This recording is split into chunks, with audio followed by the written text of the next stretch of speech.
In 1994, the last time the United States hosted a World Cup, you could watch a match for as little as $25 at the stadium. The most expensive ticket in the entire tournament topped out at $475. That was the World Cup, accessible, lively, packed with fans from everywhere. Now fast forward to 2026, and those numbers feel like they belong to a different sport entirely. Over 500 million ticket requests flooded FIFA's official sales phases for this year's World Cup. To put that in perspective, there are only about 7.1 million seats available across all 104 matches. So, for every available seat, roughly 70 people were trying to get it. And this is exactly where FIFA did something it had never done at a World Cup before. It introduced dynamic pricing, meaning ticket prices don't stay fixed. They move in real time based on demand, exactly like Uber pricing. The more people want to watch a match, the higher the price climbs. On top of that, there are classifications. Category 1 is the best seating tier, closest to the pitch, and those tickets for the final opened at $6,370 before FIFA almost doubled them to $10,990 as demand poured in. The resale market average for the final then climbed to over $16,000. And on FIFA's own official resale platform, which charges both buyer and seller a 15% fee with zero price cap, one semifinal ticket in Atlanta was listed at $213,870 for one seat.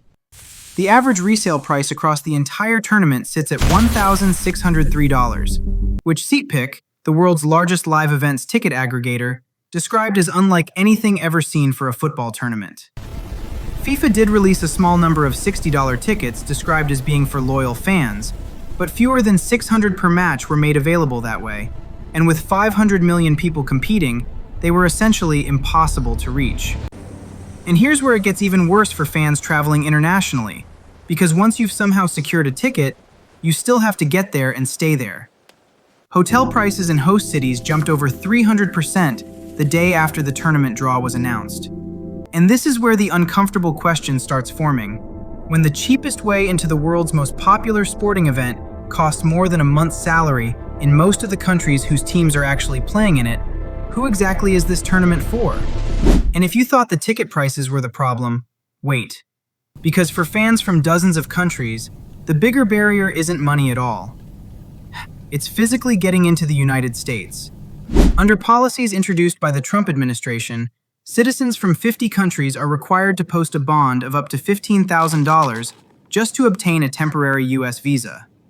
5 of those countries, Algeria, Senegal, Ivory Coast, Cape Verde, and Tunisia, have all qualified for this World Cup. And that's not even the full picture, because fans from countries like Haiti face complete travel bans with no pathway to enter the United States at all. And then there's Iran. You want to know why Iran can't play?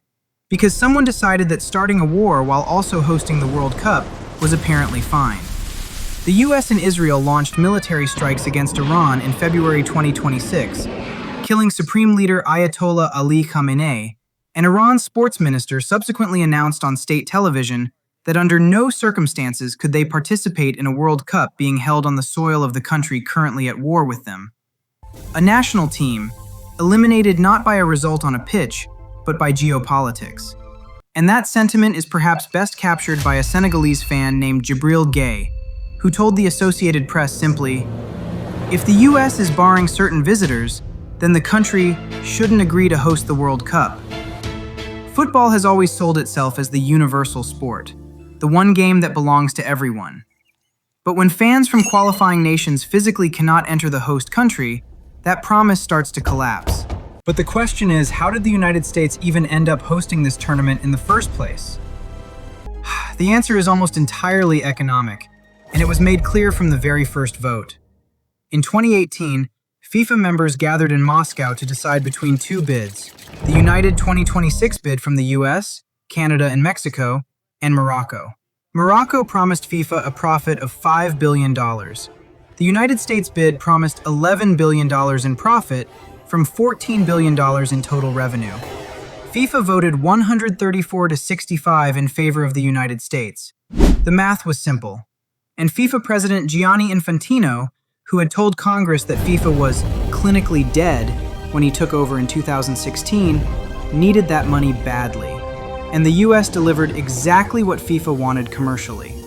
The sports industry in the United States generates around $1.06 trillion annually, roughly 40% of the entire global sports market.